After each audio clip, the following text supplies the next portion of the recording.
Okay.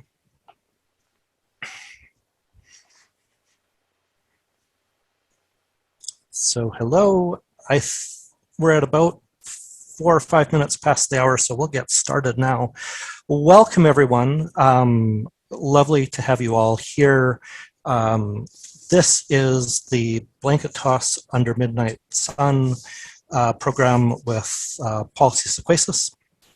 This is Saskatoon Public Library's One Book, One Province event for this year. I'll explain what One Book, One Province is in a little bit. I would like to start by acknowledging that we are on Treaty 6 territory in the homeland of the Mcphee. We are all treaty people.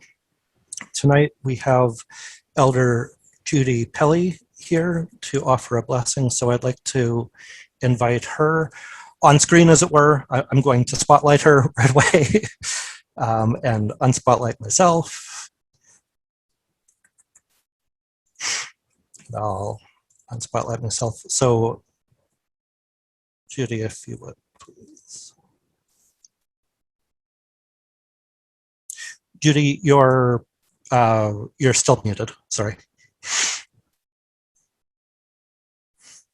I should have known better. I'm on Zoom every day. Okay, you're good. I just want to say how honored I am to be asked to be a part of this occasion, and I'm really looking forward to it. And I'm sure it's going to be a treat.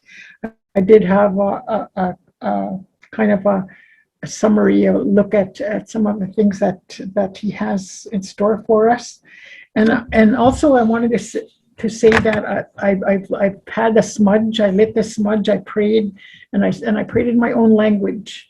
With Anishinaabe, the Soto people, we don't record ever anything. No cameras, no recorders.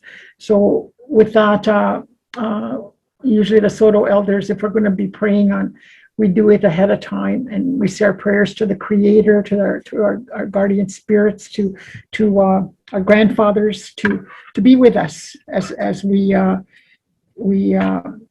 sit here and take part of this wonderful journey that we're going to be taken on by our own one of our own authors or photographers. Paul Sequasis, and I really look forward to that. So in my prayers, we always pray for those that we're working with, and we pray for those that are a part of our evening, and the families, and also I work a lot with inner city people.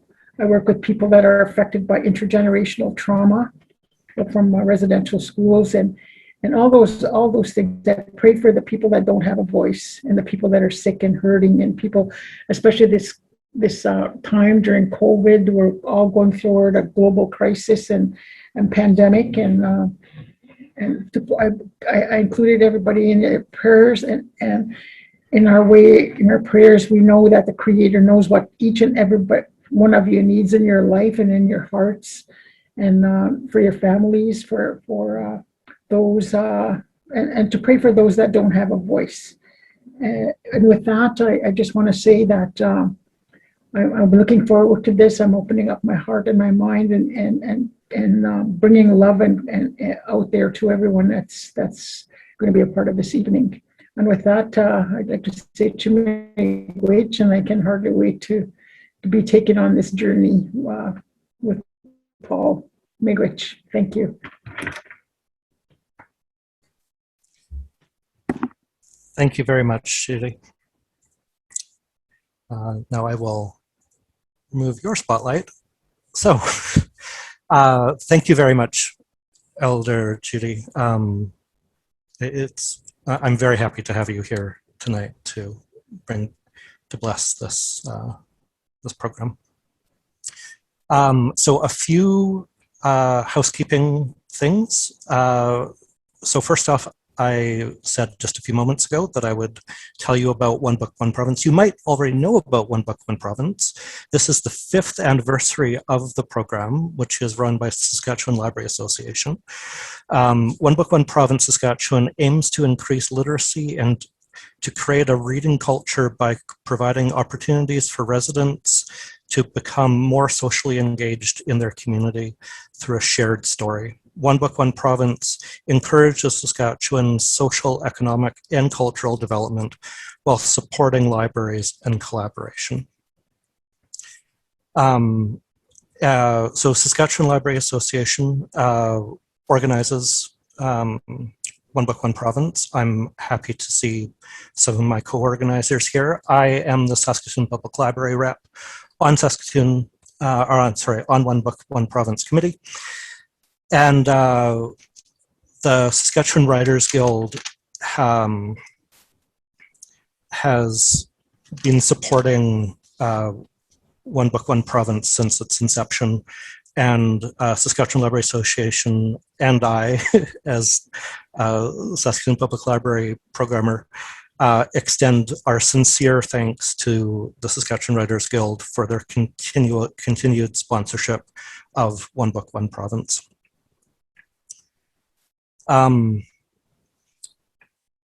With that, my next housekeeping point is that through the month of March at Saskatoon Public Library, the Facebook book club is going to be discussing Paul's book, Blanketos Under Midnight Sun.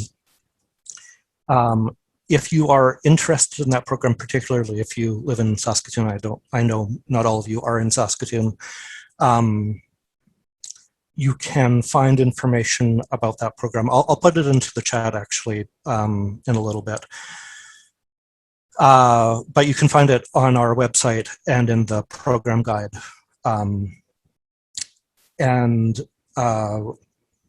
We have, of course, copies of Paul's book that you can borrow, print copies, although most of them are out, I believe, at this point, at least in Saskatoon. But if you are in Saskatoon or Regina, the Overdrive Library to Go collection also has ebook copies of Blanketos. And if you are in Saskatoon and Regina, you have access to those copies now. If you go onto the website, it'll actually be one of the featured titles. If you're going in through the Libby app, just search Blanketos Under Midnight Sun and you'll find it and you'll be able to borrow it.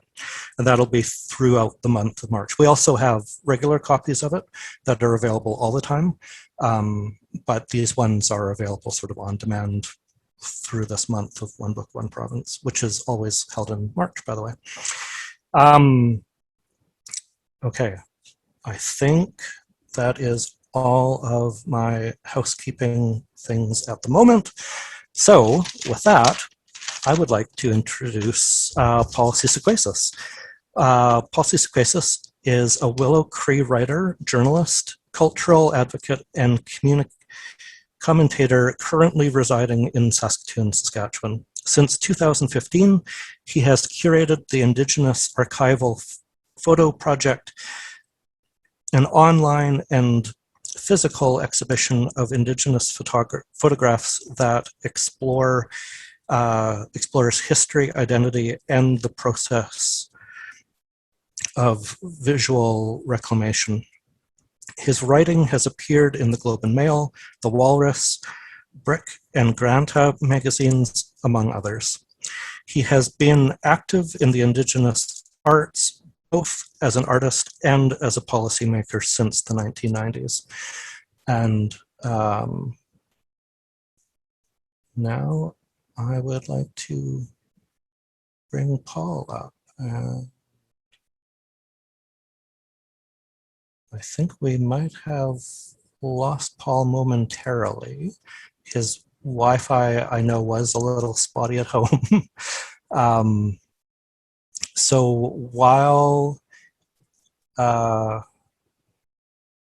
he is doing that, he's reconnecting. I am going to just talk a little bit more about the platform that we are on. So for those of you in the audience, this is Zoom webinar.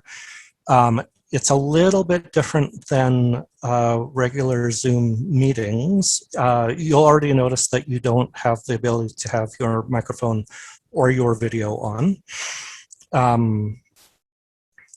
Yeah, okay.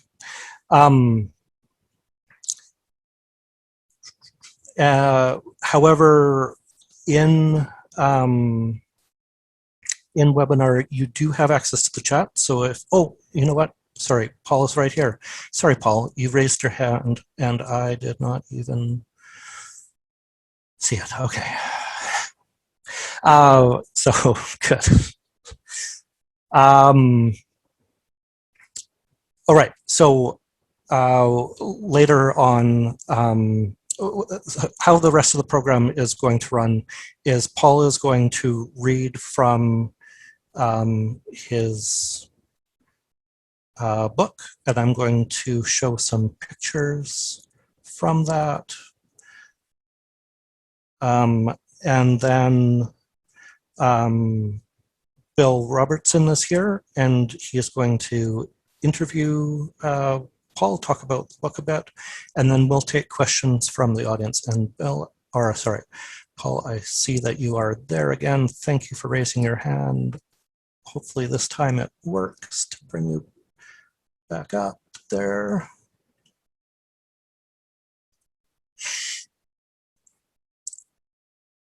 What you don't see, audience, is I've got little thumbnails of each of the panelists.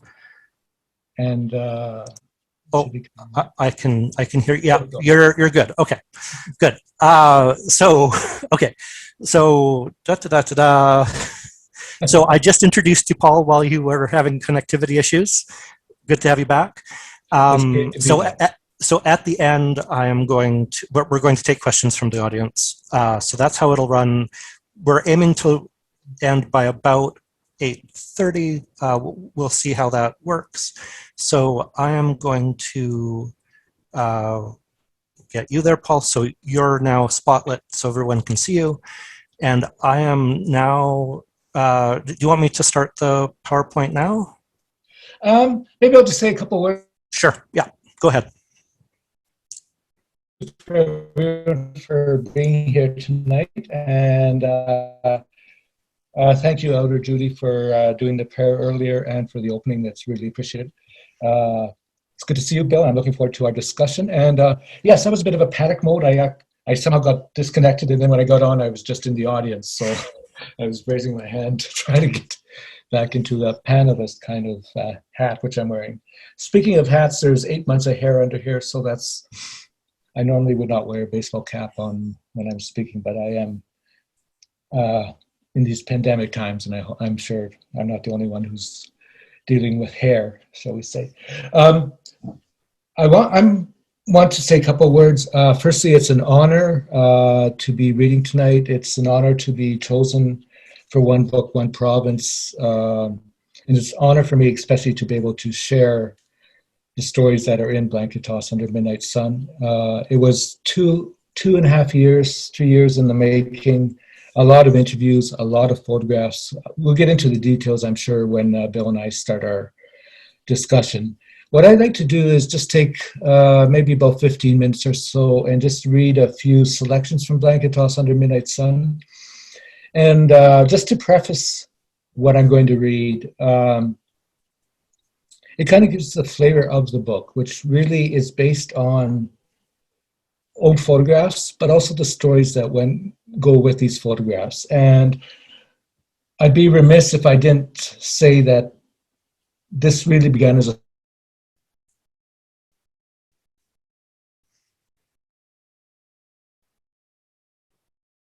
etc. Saying my auntie, that's my uncle, that's my grandma, that's my mushum, that's my cookum, that's my cousin. And then from there, people began to offer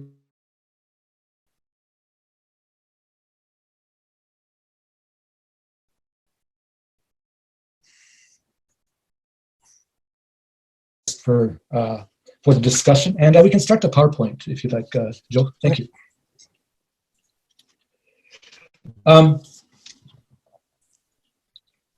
There we go. And just go to full screen there and we're all set. The book is roughly close to 90 photographs from 8 different regions in Canada. The book could have been larger, it could have covered more of the country, but to really bring it to a manageable size, as well as allow me to focus on some of the communities, I had to make the decision, okay, to focus it on 8. 8 seemed a good number. And it also gave me a focus that I wouldn't have had if I was trying to incorporate everything that was in the Indigenous article, hundreds of photos. So what I want to do is read of Kanuwak, who is a famous Inuk, and this is her right there, actually coming out with her son Adami on the mati on her back. She's coming out of her studio. Now, this photograph was taken in 1960 by Rosemary Joliet Eaton, who was one of the first women photojournalists in Canada. Rosemary was actually from England and came to Canada, and I always had a curiosity about Indigenous communities and spent time there and took these photos, which we're fortunate she did, because she happened to be this is at Cape Dorset, which is now Kingate, in 1960. So it was just at the time that Kanuwak and the other artists were just coming together to form their artist collective, which would go on to be world famous. As we see in this photo, Kanuwak was a pivotal artist in the emerging Inuit art scene in Cape Dorset. Shown here in 1960, exiting her tent with her son Adami, her star is already rising quickly. Kanuwak was a powerhouse in the West Baffin Eskimo Cooperative, along with Kanigat Putukik.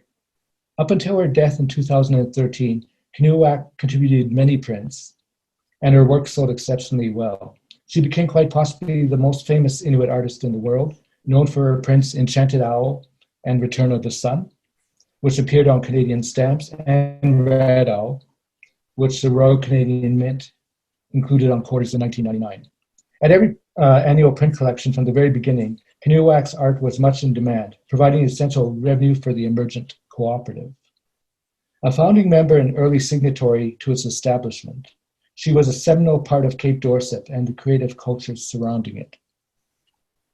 According to John Houston, quote, the Inuit realized a couple of things right away. And one of them was that the co-op was a kind of an extension of the already timeless Inuit way of being in the world, and an extension of Inuit traditional knowledge, and the necessity and benefits of working together in the Arctic. The tent that Kanuwak is emerging from is typical of the period. The tents were canvas and kept scrupulously clean. They were highly portable and often moved. The tent served as both Kanuwak's living quarters, where she raised her children, and her studio. The builders salvaged materials from the sea or from ships that arrived and installed a wooden door rather than having to use a less convenient flap. Kanuwak was very close to all her children, as evidenced by one of her sons, Adami Ashfaq, in the carrier hood of her Amati, oldest son, Arnuku, in the background. The design of the Mati and the carrier hood fosters a wonderful closeness between parents and children. When growing up, they are constantly in and out of the hoods, being snuggled and always able to feel the warm proximity of their mother. This intimacy from infancy creates a strong sense of self and of being an accepted member of the community. In the photograph, Kanuwak is wearing a summer-style mati with bands on the sleeves that are very distinctive of Cape Dorset. Being a coastal settlement, there was a long tradition of trade and barter with whaling ships, and also at the local Hudson's Bay Company store. Especially prized were fabric and dressmaking materials that were brought up by or mailed by visitors from the south. These could not be found on the shelves of the HBC store. The pattern of the skirt the skirt are her sealskin boots, which she also made. Quote, my mother, Alma Houston, when we were in the South, would find some interesting kinds of material and take 3 or 4 meters of it and wrap it up and send it up, maybe to Kenuak or to some other Inuk woman in the community, and they would appreciate that beyond all measure, recalled John. In the photo, Kenuak has got a bit of material there that she probably would certainly have sewn up herself, and there's probably a bit of material pattern that's not necessarily duplicated in the town that's unique to her. There is no word for art in Inuktitut, Kenuak once said. We say it is to transfer something from the real to the unreal. I am an owl, and I am a happy owl. I like to make people happy and everything happy.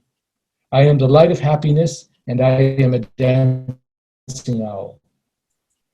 In Eden's photograph, she is light emerging from day.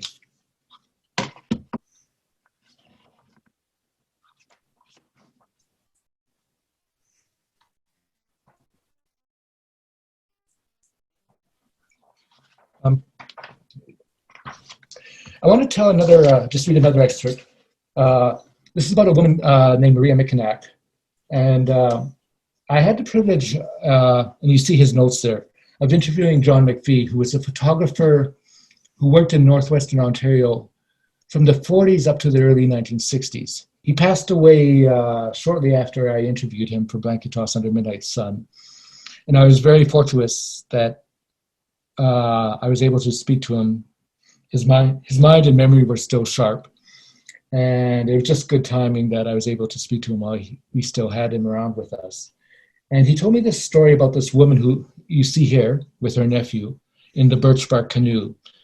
Her name was Marie Micinac, and we would not know of her if I hadn't have talked to John Mcphee and he hadn't sent me these photos. So let me tell you the story behind this. In 1949, while working at Osnaburg House, originally the site of a trading post on Lake St. Joseph, John Mcphee, photographer and field worker with the Ontario Department of Land and Resources, heard of a woman who reportedly lived an old-style, traditional lifestyle on the land. He was told this quote-unquote woman of the land would come to Osnaburg only once a month to pick up her old age security benefit and sundry supplies at the local Hudson's Bay Company store. At this time in Osnaburg, as in many remote northern villages, the HB store was a place to buy goods as well as the local post office and a place to contact a doctor via radio if needed. Intrigued by the story of this woman, John Mcphee went to Lake St. Joseph to meet her on one of her trips into town.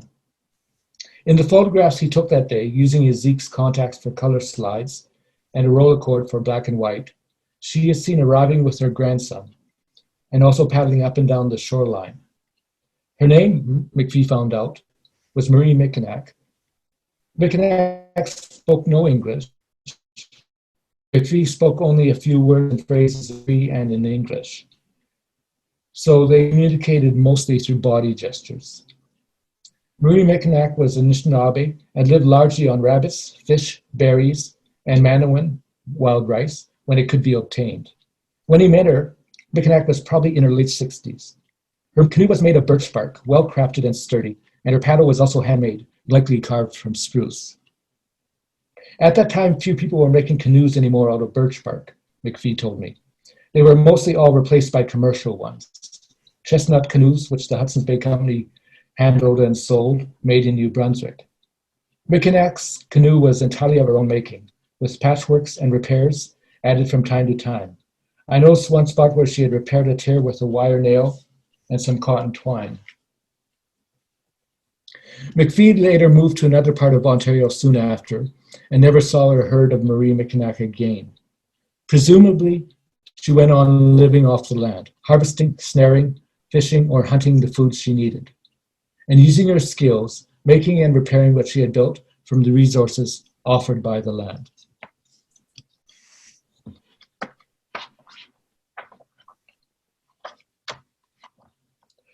I'm going to head up to the Yukon and tell you another story. This one involves a beaver tails purse, sorry. And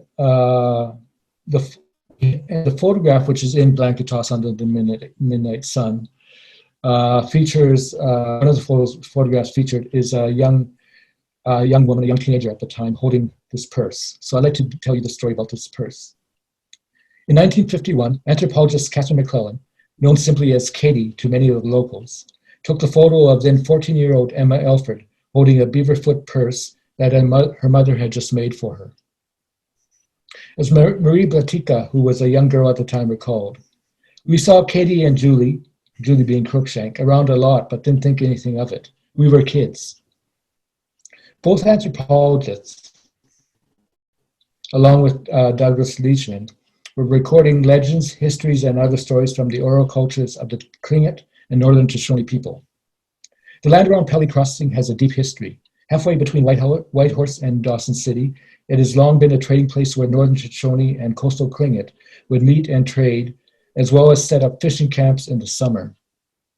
The Hudson's Bay Company built a trading post there, Fort Selkirk, and many of the Shoshone people lived in the area while continuing to trap, hunt, fish, and gather in their traditional areas. This area was an active place of trade long before the Klondike Gold Rush of 1896 to 1899. Emma Alfred remembers helping her mother sew the beaverfoot purse. It had distinctive beaver claws on the front and the word Yukon sewn on the sides. The purse was newly finished the day Catherine McClellan took the photograph outside the family tent. I just came out of swimming, and then my mom told me to hold the purse to take that photo, Emma recalled. So there was the proof right there that that was my mom's purse. After that, a couple of years later, the purse disappeared. Alfred knew it had been sold, but there was no record of who the buyer was or where it might have ended up. Alfred assumed she would never see it again, and that it was in someone's personal collection or a museum, which could be anywhere in the world. Employed as a support worker for the Selkirk First Nation, Alfred was among a delegation of elders from the Yukon who visited the Canadian Museum of History in Gatineau in 2015, funded by the Yukon Community Development Fund. They had artifacts from the region and possibly, and that's a picture of the purse right there with Emma Alfred, good timing, and possibly begin the act of repatriation that would one day bring some of the objects home to be displayed within their nations. And when Emma went down, she was expecting to see, well, she did see coats, moccasins, gloves, beaded gloves, that sort of thing. And as well, they listened to audio recordings from the late 1940s and early 1950s that had been gathered by McClellan, Cruikshank, and Leachman. For many of the elders on that trip, it would be a poignant experience, hearing their parents' or grandparents' voices, often for the first time, speaking in their own mother language, for the first time in decades. The trip to the museum held one more surprise for Emma. As the elders were shown the artifacts from the region, she saw, for the first time in over 60 years, that very same purse that she and her mom had lovingly made. It was quite the sight to see, Emma said. She hopes that someday the purse will be returned to Pelly Crossing. And I'll share one more story here before Bill and I get into our talk.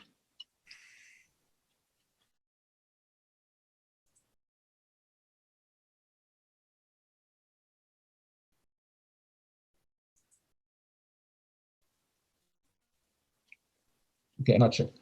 Okay, this is a story about the Dene Hamlet of Jean Marie River, which is about 500 kilometers west of Yellowknife.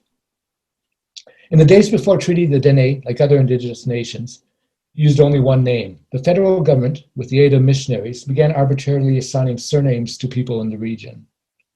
In the Jean Marie River region, most families were descended from three sisters, Marguerite, Sophie, and Cecile. In many cases, first names or nicknames became the new surnames. Marguerite married Baptiste Norwegian, and their son Louis Norwegian became a respected leader in Jean Marie River and guided the development of the community for many years. He was a key player in what would be a unique chapter in the history of Canada. When government officials came to the community to take the children to school in Fort Providence, which was hundreds of away, by the way, the adults of Jean Marie River said no. Louis Norwegian was a big reason behind this refusal. He had been haunted by the cries of women he'd hear at night who were missing their children hundreds of kilometers away at residential school, and also by the suicide of his young son who had attended that very same residential school. Norwegian and other prominent community members lobbied the local MP for their own school and finally managed to convince him of their need. Permission was granted, but there was no funding, no money at all available for a building.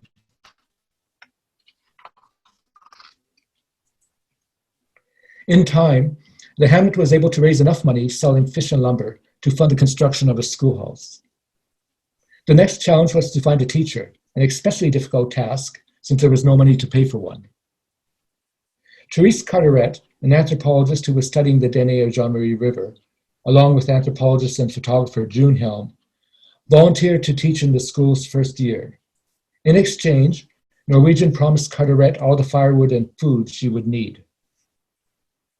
Norwegian arranged for a barge load of logs to be shipped along the Mackenzie from Peace River, Alberta. Men from the hamlet chipped in and put up the new schoolhouse. The barter arrangement with Carteret allowed the school to open, and by the fall of 1951, Carteret was teaching outdoors on the banks of the Mackenzie River when weather allowed, and inside the classroom when weather did not. Although she only taught for the first year, her volunteering gave the people of Jean Marie River the chance to establish themselves for the following years. More than 100 students eventually received their first education in the school, attending up to grade 6.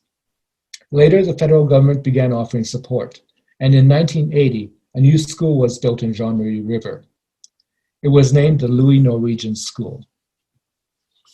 So that's a sample of 3 of the stories from Blanketos Under Midnight's Sun. Just to give you a bit of the sense of the flavor of the stories, how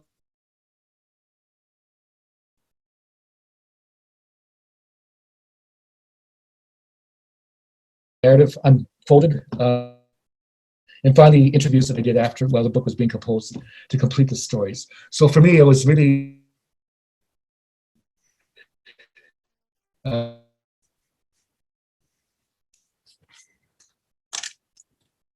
were just items in the museum or under glass or digitized in some collection, but they're actually being seen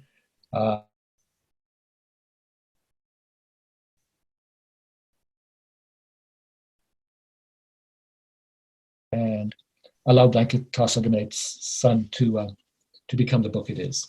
So hi, thank you, and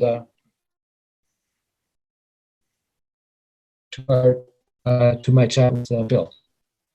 Okay. I'm just going to add my spotlight to yours, Paul. Thank you very much. So William Bill Robertson has been teaching English and creative writing for the Indian Teacher Education Program, ITEP, since 1996. He also taught at the SUNTEP program in Prince Albert for 20 years. He has edited 2 anthologies of his students' poetry, including Where I'm From, ITEP Creative Writing 2005 to 2013, and has published 5 collections of his own poetry, the most recent of which is Decoys. Robertson reviewed books for the Saskatoon Star Phoenix for about 35 years. And Bill, I am going to now spotlight you and take myself out. And I'll let you get started. All right. Thank you, Joe, and it's an honor to be part of this event. Thank you, Elder Judy, for the blessings and for just paying attention to us. And Paul, I need to begin by offering you my sincere congratulations on a beautiful book, and it's a lovely book, Paul. And I thought I would ask you, just so that the people listening can know, where did these photographs, where did they come from? I mean, you've got it in your introduction, but I want the people out there listening to know, where did these beautiful photographs come from, Paul, and why did you choose these photographs?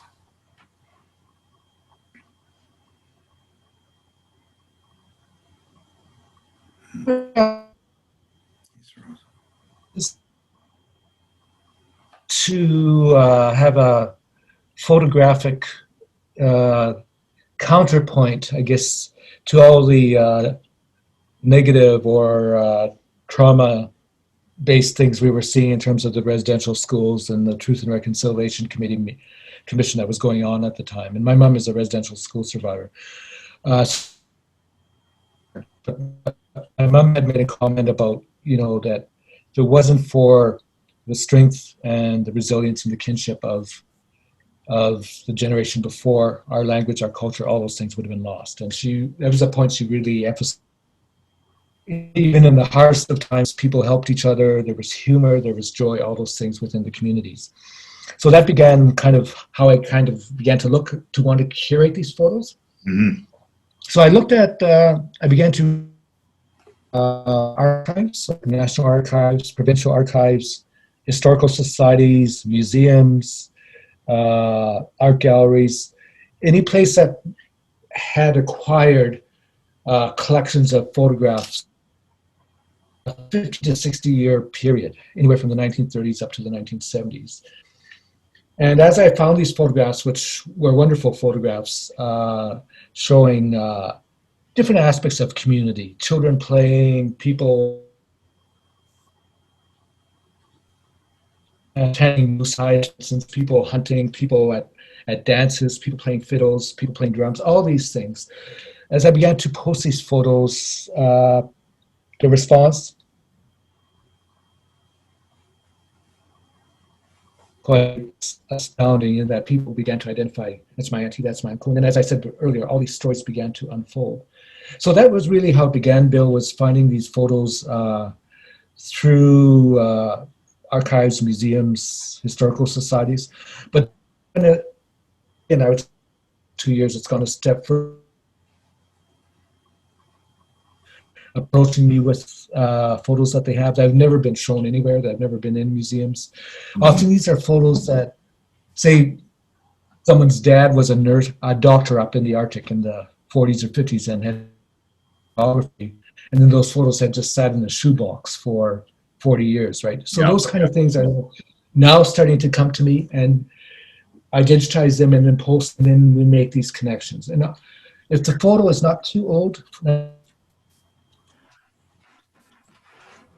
the batting percentage, to use a baseball analogy, is quite good. I'm probably battering, because it's a collective enterprise, we're probably batting about 70% in identifying photos right now, which is, to me,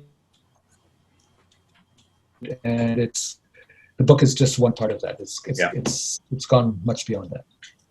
Well, I really like what you had to say just now, and also in the book, about the distinction to be made, especially in this book of photographs, between the pictures that we as a society in general are given of whenever we're talking, whether it was through the Truth and Reconciliation process or various other things, we're given pictures of children at residential school or children being herded here somewhere by religious authorities.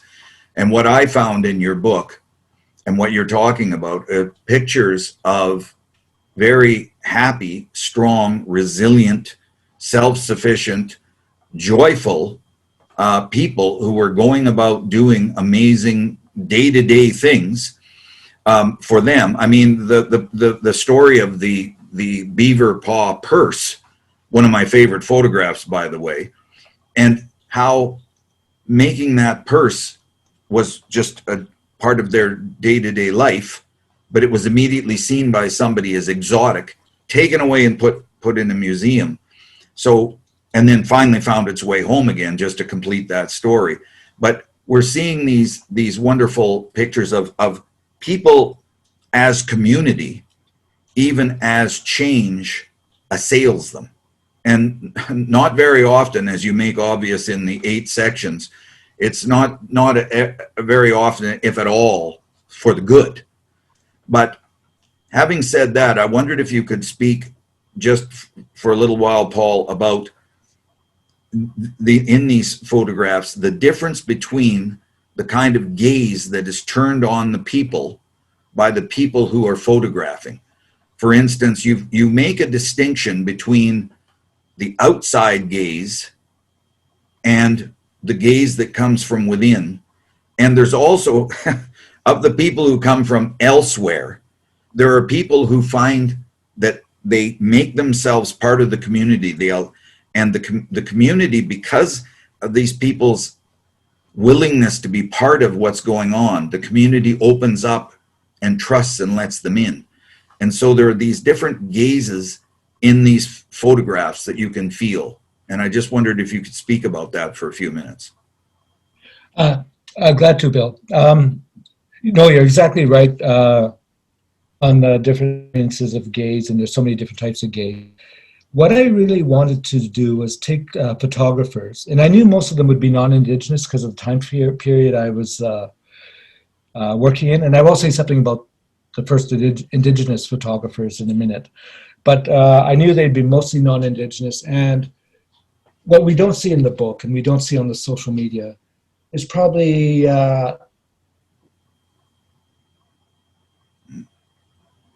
never posted or never used, just because I felt they didn't really, they were more about that outside gaze, if you will, and you could feel that in the photo. So I rarely post those ones, and it's not what I'm kind of trying to develop with this project. So I was really looking for those kind of photographers that you mentioned, Bill, who were known to the people they were taking pictures of. They were trusted. Either they worked in the community, or they had spent some time in the community, they knew people in the community, etc. In whatever capacity they were there as, whether they were doctors or photojournalists or ministers, whatever they were known. And that enables people to get invited into houses and homes and to take photos. Or if kids are playing, the kids don't stop playing all of a sudden because there's some strange person with the camera, right? They know who the person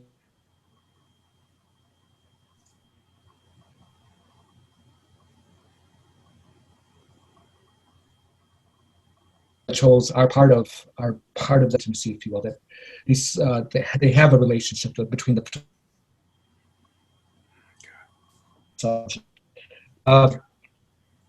I did also highlight some of the emerging Indigenous photographers. Peter Pitzilak, who was an Inuk photographer, began in the late 40s.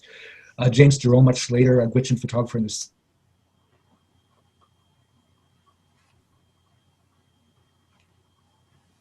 also in the 40s and 50s. So they were kind of the pioneers. Nowadays, of course, there are dozens of Indigenous photographers, but at this time there weren't. So I wanted to make sure the book also paid tribute to their gaze as well as being part of that community, the communities they were actually taking pictures of. Yeah, I very much enjoyed what you had to say, Paul, about how some of these people would have to, and anybody who lived through this era knows about this. If you lived in a small town, as I come from, you'd take pictures and you'd take them to the drugstore and they'd send them away. And my goodness, everybody had aged 5 years by the time you got your pictures back. And they talk about sending their pictures down to the south, say from Frobisher Bay. But the resourcefulness of some of these folks, that Indigenous photographers who would make a darkroom in a tent, or I believe it was George Johnson in Yukon who made a darkroom in a shack and produced took their pictures there and produced their own photographs right there. I was very much struck by that resourcefulness on their part. Oh, totally, Bill. And you, as you said, you really had to be resourceful because, like you said, it would take to send negatives down to get developed in the South. It was also the cost. It's very expensive to ship things. It still very much is today. Anyone who's been up north to ship things back and forth and back.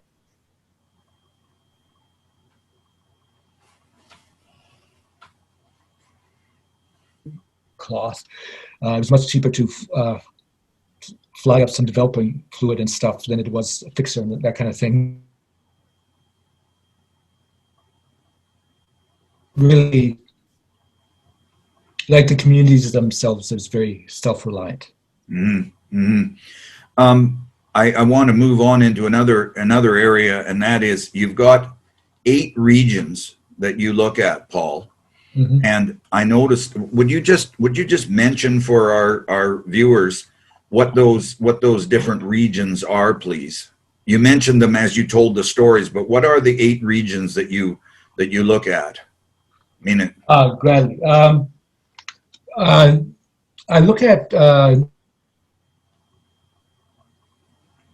there's King Gate, which is now Cape Dorset, which is the first part I read from.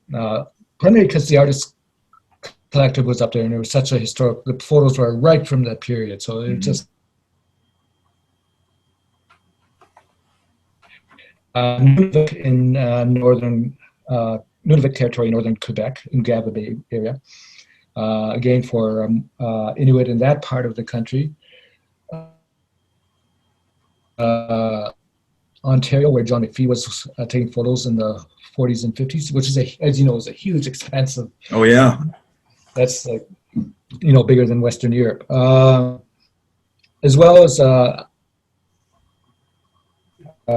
region. Those photos were later. They're the 1970s, but it's an important time because I interviewed the photographer who was up there at that time, and as well, it was the time of the James Bay Agreement and building the.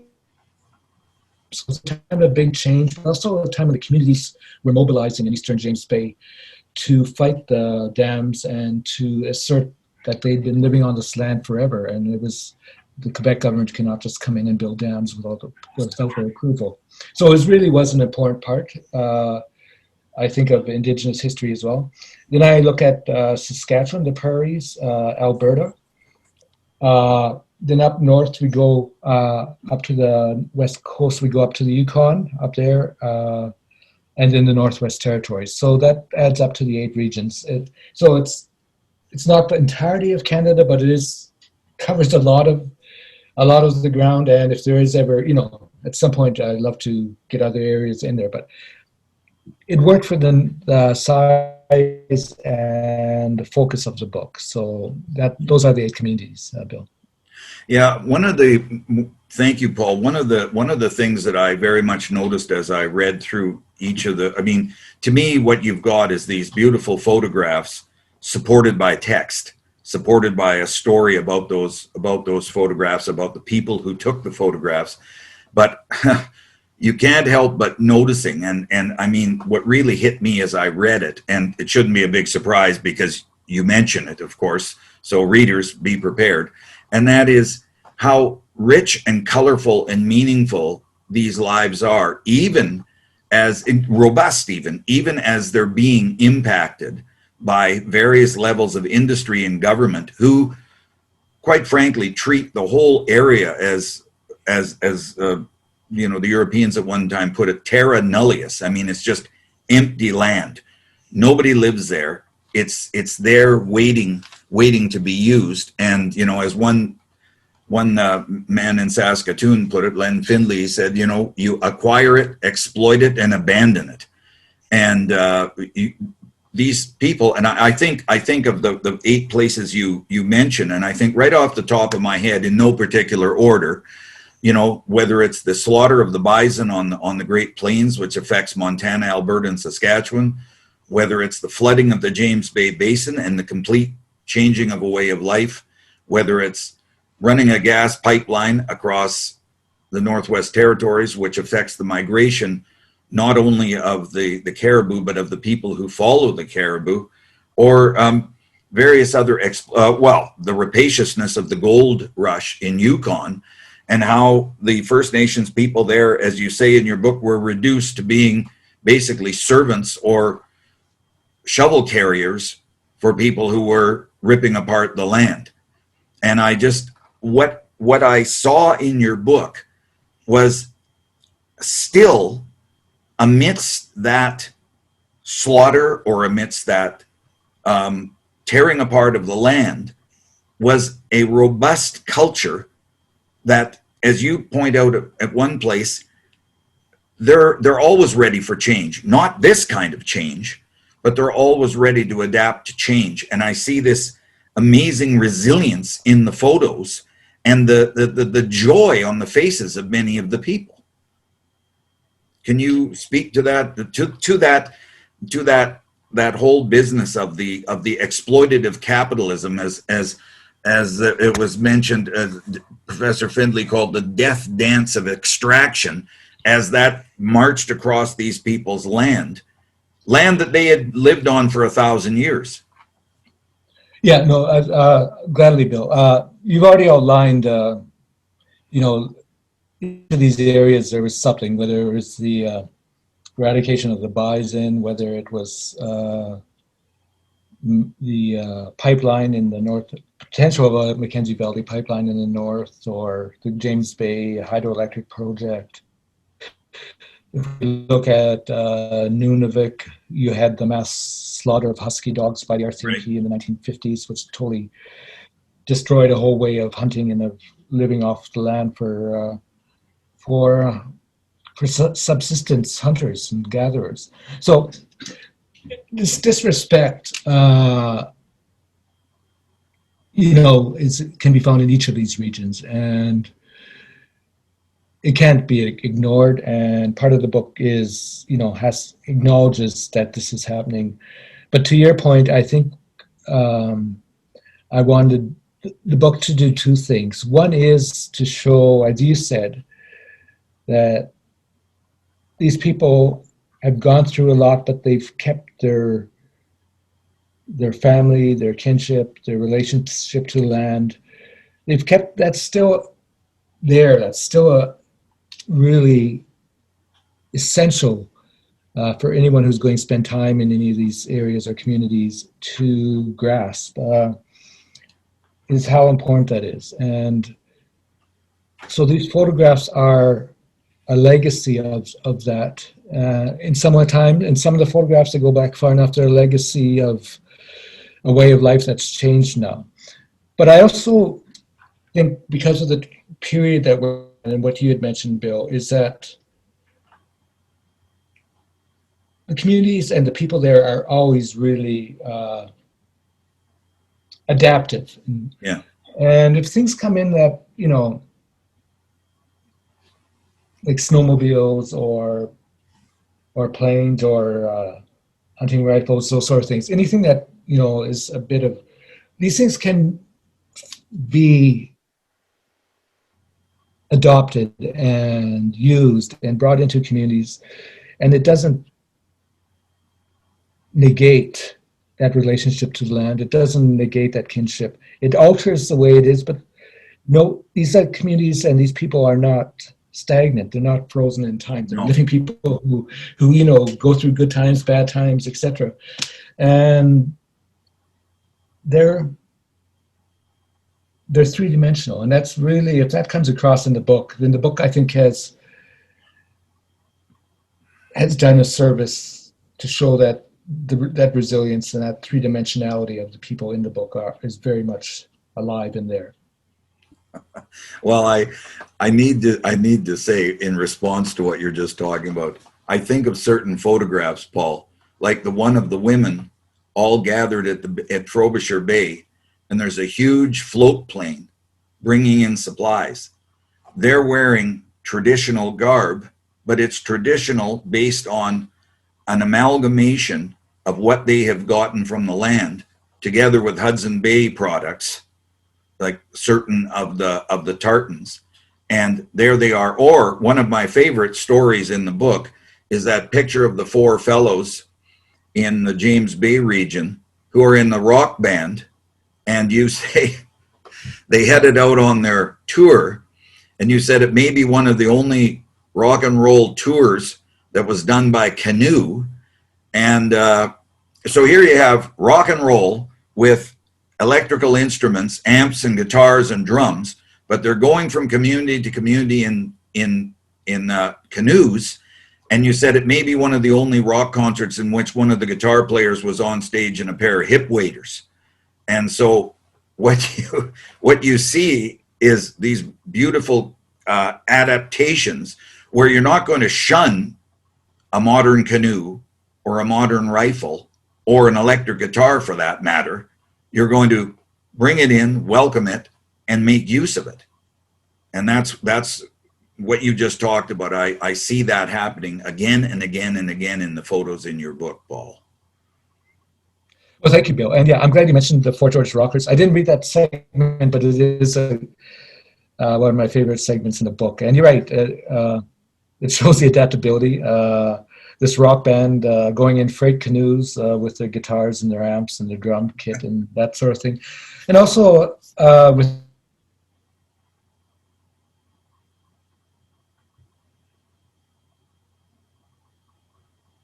there's no winter the winter roads are gone, so they get, storms can be pretty serious up there. So, a couple times they're stranded on these little desert islands in the middle of the tour. At one point, they're on an island where they get overrun by field mice. So there's field mice in all their shoes and everywhere else, and so it's just, it's humorous at the same.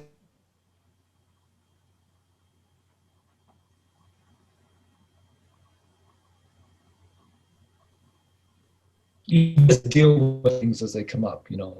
Well, the land. I don't think it's always going to have surprises for you.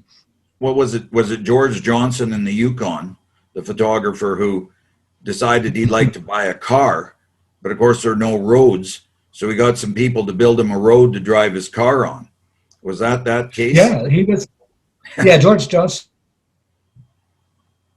He brought up a 28 Chevy. There were no roads in Tesson at the time, no suitable roads for a car. So he got the men in the community and they made kind of a gravel road so the car could go. He opened up George Johnson's taxi service. So, you could get the cab at one end of the town and drive it, take it to the other end of the town. And, he hired a couple of locals, and they dressed up in these taxi outfits with caps and stuff. They went into Whitehorse or wherever the nearest city was and bought these uniforms. So he was really, it's one of those interesting stories. And also, besides the taxi service, he put chains on the wheels, and in wintertime they would drive the Chevy to go hunting up and down. When the big river froze there, they would drive it up and down on the river. So he quickly made that 28 Chevy very practical up there. Yeah. So, it's stories like that are really inventive, I guess, and stranger than in some parts stranger than fiction. May I ask you, Paul, about another one to do with your apprehension of the photographs? I mean, you went into these archives and you found photographs, as you said at one point here. You found photographs. Some of them were labeled, and some of them indeed were mislabeled. They were not describing the thing as said, or the people involved weren't there. And you said one of the things that you really learned about going into archives and looking at photos like that is that you need to come up with a new mantra, which was assume nothing.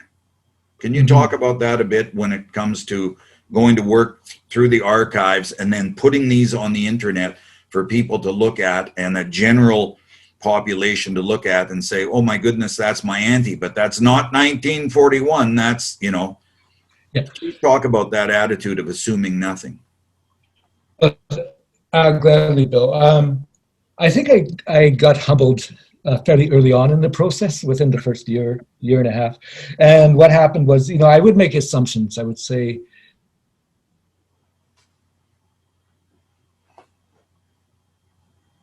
such, and then I quickly was corrected by people. So I quickly learned, if I'm not from there, if I don't know the people in the photo, if I don't know exactly, or who the people are, I'll leave it to the people who are from that area, are from that community, are families, and that would be the wonderful surprises. They would say, "Oh, that's so and so, and this is in the year." It was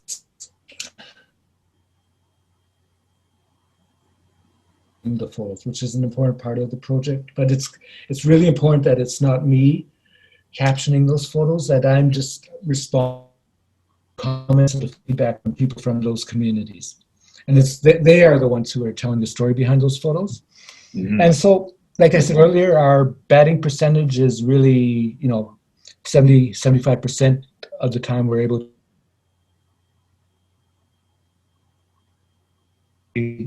50% of the time we get so a small percentage where we don't know who they are, or Yeah. there's disagreement.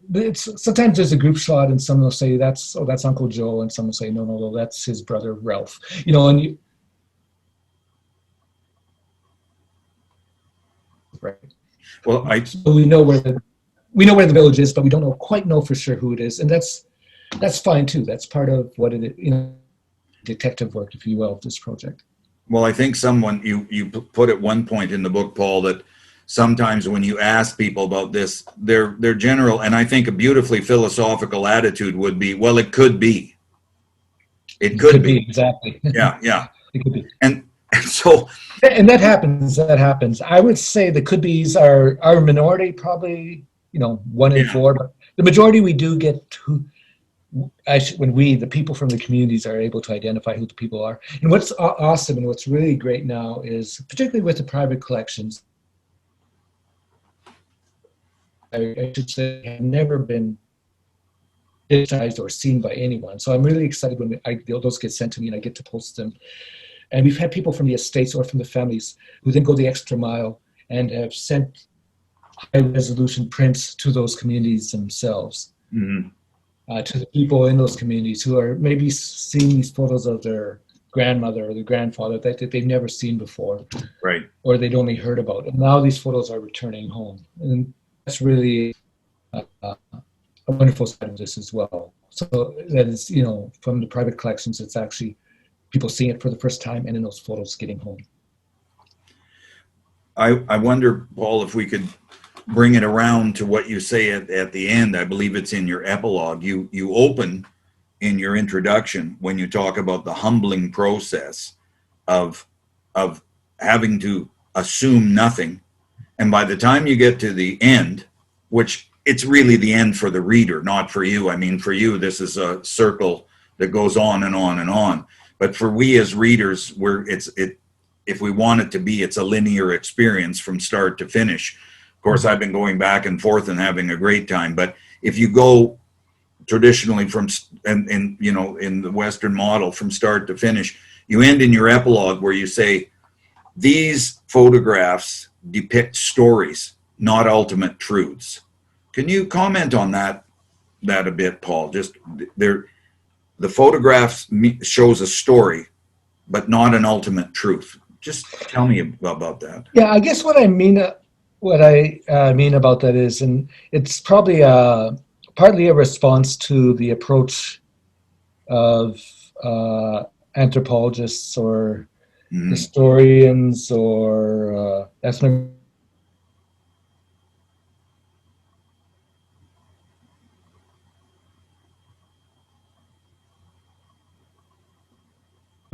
Very linear kind of, well, this is what the traditional life was, and then it ended in such and such when this came into the community and it became this, and very arbitrarily kind of categorizing that community, almost like you're studying, a colony of penguins or, a herd of elephants. It's almost that kind of mentality, where everything is classified and put into drawers. It's this or that or that. And putting together Blanketos Under Midnight Sun, I really wanted to have the flexibility to philosophically, as a writer, let the community tell the story, and also that story is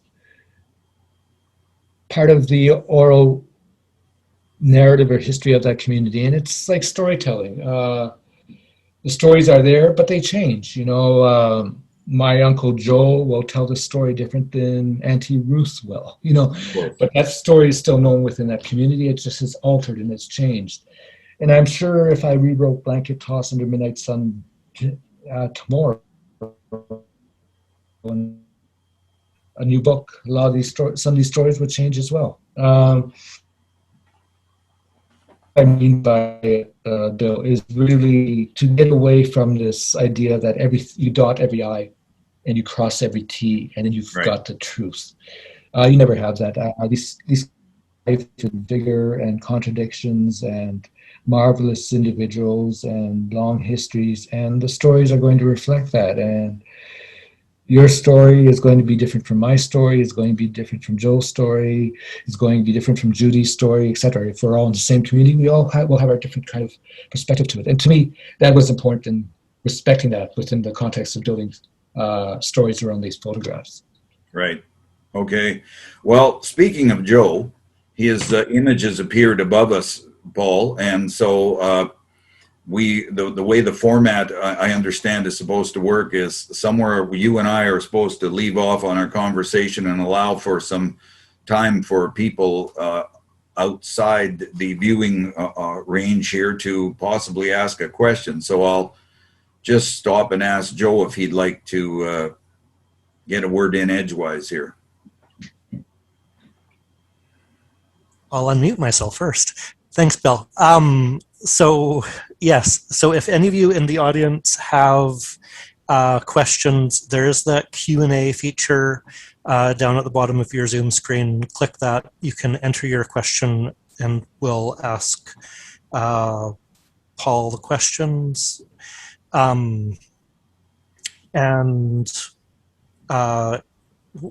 While we're waiting for those questions to come in, Bill, if you'd like to continue on asking some questions, we can certainly take some more from your list. Also, I just want to acknowledge that at the beginning of all of this, I should have said, we're online. Things are going to happen that are unexpected. People's connectivity might not be quite what they expect it to be. So sorry for the slight technical problems that we've been having. But I think, Paul, your video and your audio has been a little more consistent in the last little bit here. If it does get a little spotty again, though, if you want it, you could turn your video off and leave your audio on, but we'll see how things go.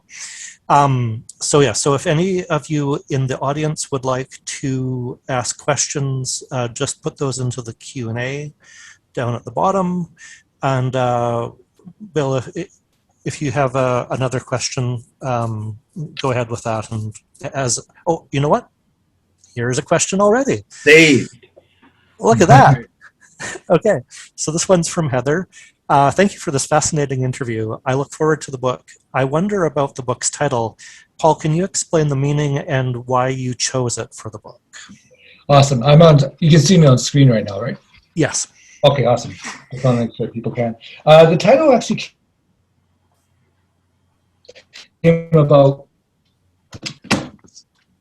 Sometimes titles are the hardest thing to actually name a book. I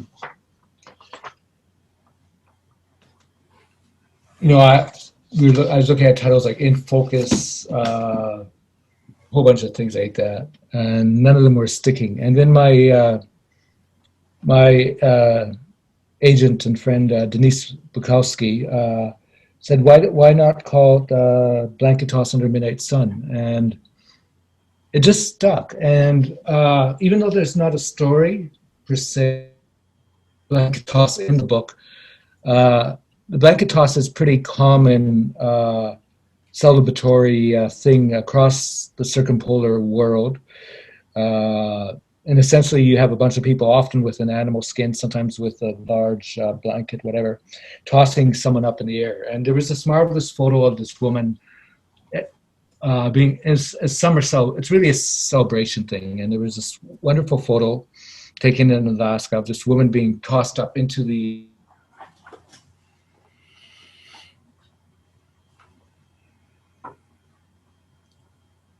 trajectory, and right behind her is the midnight sun. Of course, the sun especially in the early summers, 24 hours a day.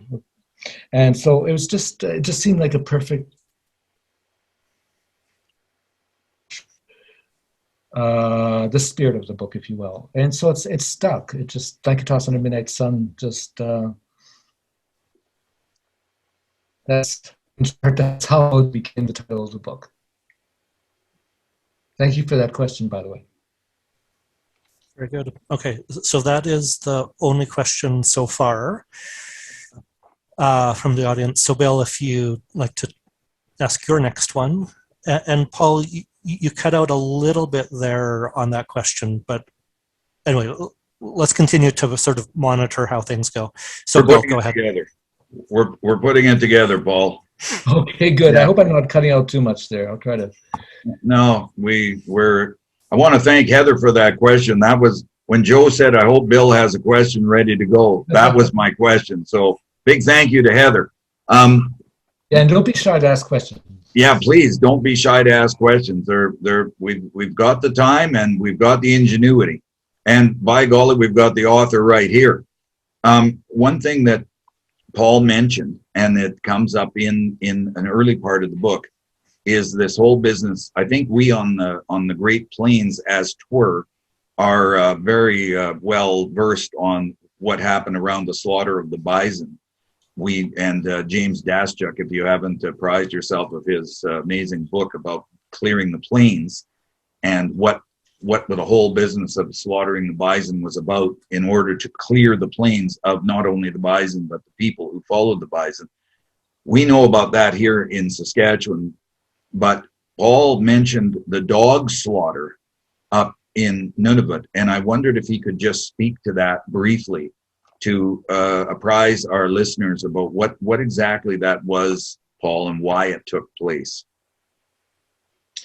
It was a culling of hundreds of husky dogs that took place in the 1950s, and it really it was an arbitrary decision made in the South.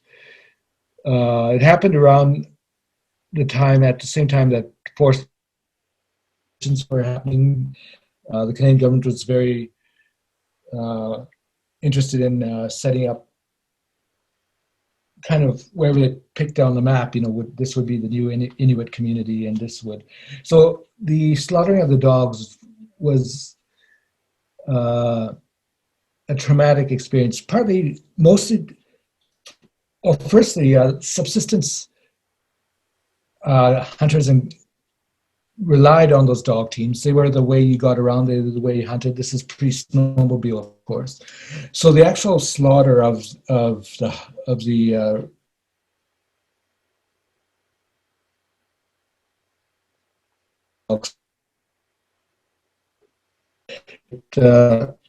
was devastating on many levels, I think, to people in the community, and it that a lot of social issues and other things became problems that would not have been had the dogs not been called by the RCMP, and had the people been able to continue with their consistent hunting. But it was really a question of control of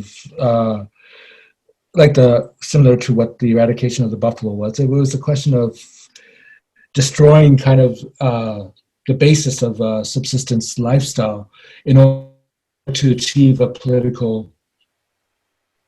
geopolitical kind of goal, which was to get Indigenous people onto reserves, and up in the north to get people into certain communities where they would be dependent. Right.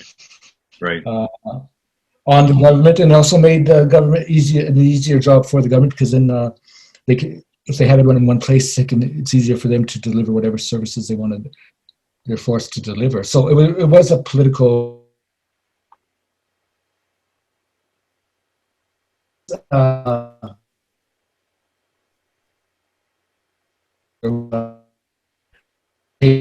Quebec government apologized for this, and there was some recompense that happened, but it was mostly a public acknowledgement that this was a wrong thing to do, and of course it was after the fact, same as what happened with the bison or buffalo, or what happened with residential schools. But that's a story about the dogs themselves. Yeah. In case you didn't quite hear that, Minister Bennett, Carolyn Bennett, made a formal apology a couple of years ago, about 2 years ago, for the slaughter of the dogs. Paul, a question has come up from Amy Jo Eamon. I'm very grateful for. She says, archives often charge to use photos from their collections, and sometimes it's quite prohibitive, that charge. Did you run into that problem, and if so, how did it affect your photo choices? And I hope I come across clear in answering this. Can you still hear me all right? Yeah. Whatever doesn't come through, I'll make up for you, Paul. Might not be accurate, mind you. That's a really good question. It's, yes, it can be very on the institution. Every institution has its own kind of acquisition or policy in terms of ordering prints or getting permissions. I had little problem getting permissions. Every museum, archive institution was very supportive of this, and I think they all see it as part of their mandate. I mean, fortunately, we're at a time now where there's a whole relook at what is the role of a museum, what is its responsibility to the public as a whole, and especially what's its responsibility to say if part of its collection is from an Indigenous community. So there's more. There's that now is weighted much more politically. So I think when I was in this book, the archivists I worked with were very supportive. Normally would have cost me, close to $100 a print, just to get a high quality resolution. So if you're talking about 20 prints from this place or whatever, that's quickly adds up to hundreds of dollars, which I did not have. But through talking with people, talking to directors, talking to archivists, explaining what the book is about,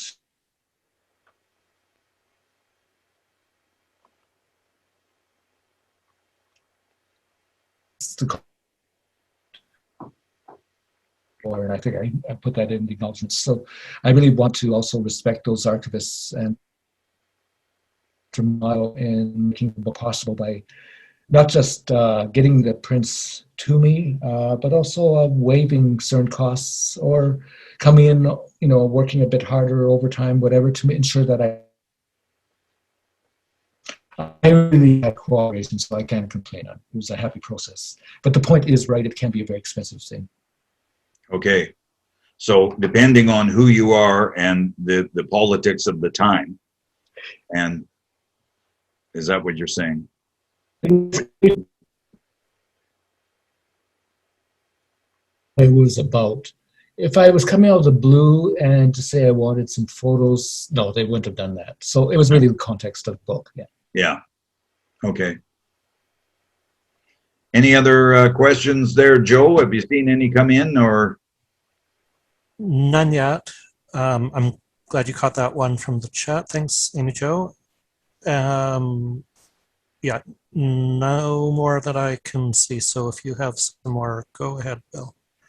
Well, I think what I need to do before we leave this this time, I see we're coming up towards 8:30, so I need to tell Paul about my favorite photographs, Paul, and why. I mean, the one that you explained about the Beaver Paw Purse, of course, is a beauty. Right. And especially the story that goes with it about how it was absconded with, taken away to a museum, as if, as you said, when you capture somebody in a photo, you've now captured them, and that is the story. And of course, it isn't the story. There was a whole tradition behind the making of the purse, and then the purse is taken away from this person to whom it belongs. But then years and years later, it comes back to the person. Another one of my favorites is another one, the story you told about the woman in the birch bark canoe. I mean, we have a fond cliche in Canada for everybody. It doesn't matter who you are, what community you come from.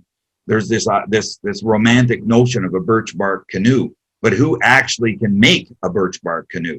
So that picture Yeah. of the woman with an actual birch bark canoe was astonishing, and the paddle that she'd carved out of spruce as well.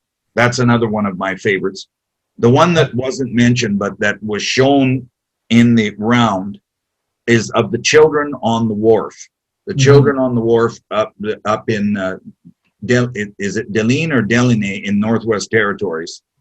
These children all standing on a wharf, and if there is a more joyous picture, or a picture of more joyous children, just absolutely enjoying it. Get that? There we are. It's worth the price of the book, folks. And it folds out. Yeah, and it folds right out. And these children are just laughing and just so absolutely being themselves. They're not conscious of a photographer at all. They are just being who they are. There's another picture that we didn't see where it's all young women, and they are very conscious of the photographer. They are a girls' baseball team. Oh yes. And they are very conscious of the photographer. It's a black and white photo. One woman has a cigarette dangling from her mouth. It's wonderful. She just, you want to take a picture of me? Go ahead. And there they are lined up. Talk about adaptation. Here they are somewhere way up north, and here they are, the ball team. Yeah, it's them right there. That's them. Another one of my favorites in the book. And then, of course, just hold up the cover of the book there, Paul. Here's these two mothers talking to one another. There's a larger picture of it inside, but look at the joy on those two women's faces. There they are, just two young mothers with their very young children slung around them. I won't even attempt to say the name of the baby carrier, he said knowledgeably, but there they are, just having a wonderful chat with one another about living and being who they are. So, and then there's one from the Inuit artists on the step of their workshop, and I think it's on page 12 actually, and or something like that. It's very early in the book, and there they are, these men who, it's really ground zero. There we are. There they are. This is when we see Inuit art, and it's been featured on Canadian stamps, as Paul mentions in his book. It's been featured. I mean, we know about it as people, and that workshop where these people gathered, men and women, to create art, as I think you said in the book, Paul, it's ground zero for that entire operation that became world famous. And so that is a lovely photo as well. So I'm so glad that you've got those as part of this collection, to show once again the resilience and the pure, in some cases, just the joy of life that these folks, under threat, I mean, talk about changes to their life. You know, it's like an entire, I was just reading a book the other day about what the Industrial Revolution did to the world, and we're going through another revolution right now, the digital revolution. But these folks, in came the planes, in came the snowmobiles, in came the cars, in came extractive capitalism, as we've mentioned it already, and somehow they are, as the wonderful sign goes, we're still here, and there they are, just being amazing. So I'm going to shut up right now and let Joe throw a word in edgewise. Thanks for reading those, Bill. Appreciate it. And there is one more question for you, Paul, from the audience. This one's from Graham. Thank you for giving us this very interesting presentation. Where did the inspiration for the idea of blanket toss under midnight sun come from? Structure, connection with photographs, etc. It actually came, and maybe I lost a bit of this in the initial when I was fading in and out, but it came from my mother, who went to St. Michael's Residential School, which is at Duck Lake. And she was one of the honorary witnesses for Truth and Recognition, and she had made the comment that we weren't hearing, there was another side, that we weren't hearing enough about the strength and resilience of the communities through the hardest of times, kind of what Bill was saying. And without that resilience and without that kinship and without those bonds that get us through those things, we would not have our language, our land, our culture, all the things that we are working to enhance today. So that was my mom, I guess, and she passed fairly recently, the last fall.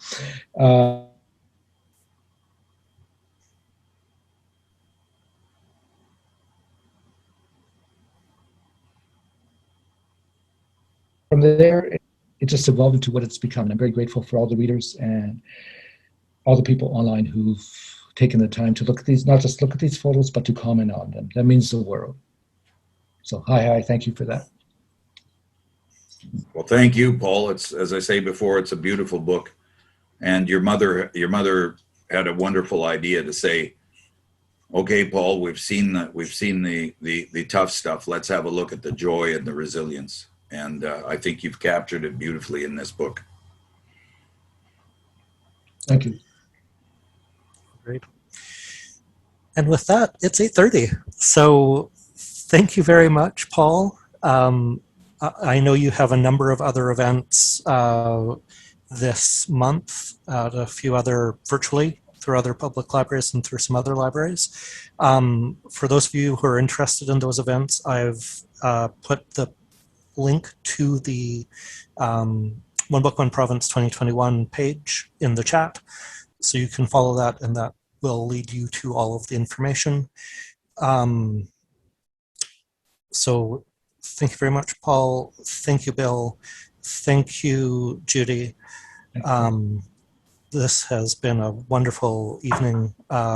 Sorry again to those in the audience for the technical difficulties we had, but I think the majority of the conversation was still captured by this. And with that, I will wish you all a good night. So thank you very much. Bye, Paul. Goodbye, Judy. Goodbye, Thank Joe. you, Bill. Thanks, Judy. Thanks, And to our listeners. Bill, all of you. Have a good day. Bye, all.